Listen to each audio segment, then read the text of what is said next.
Hey everyone, it's Zach back with a new mortgage video.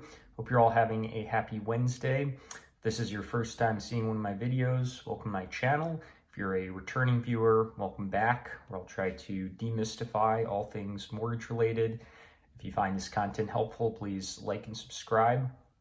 So today I wanted to talk a little bit about the real estate market, specifically in Texas and Austin in general, and how that could affect people who are looking to buy or even rent in the next couple years.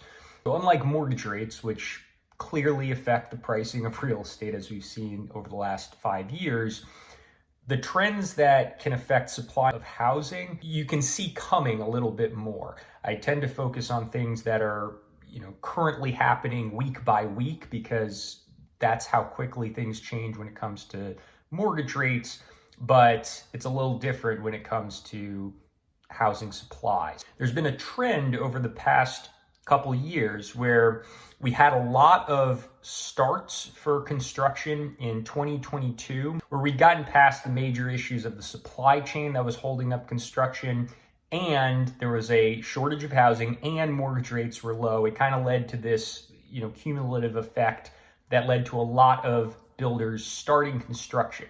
So we see that nationwide, and we saw it specifically in the state of Texas. So in 2022, there were 114,000 units started for multifamily construction.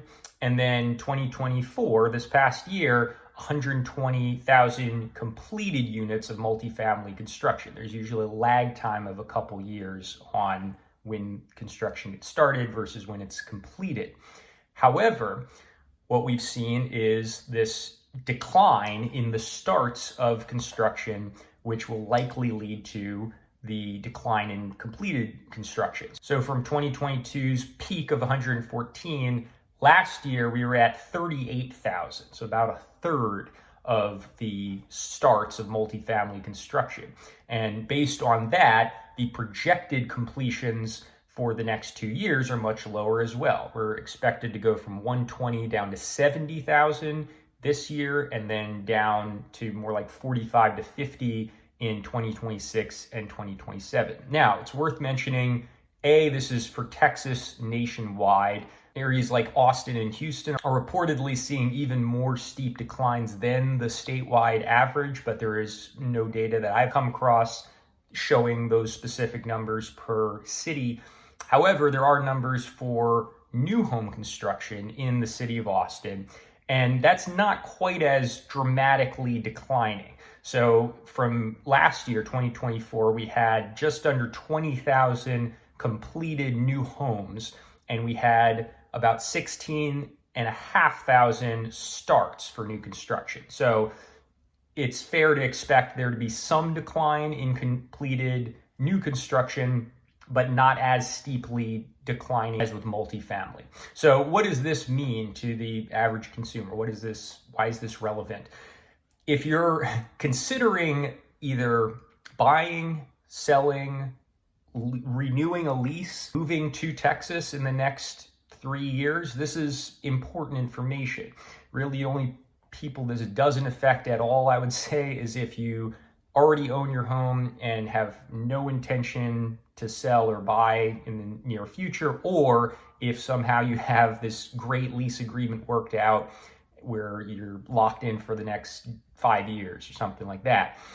Because what this should do is drive up prices in the next couple of years. Now, this is contingent on a few things, one being mortgage rates, which again fluctuate a lot, and it's really hard to predict far into the future what they're going to do. And two is the population of these cities. For Austin, we've had for many years now a lot more people moving to Austin than leaving.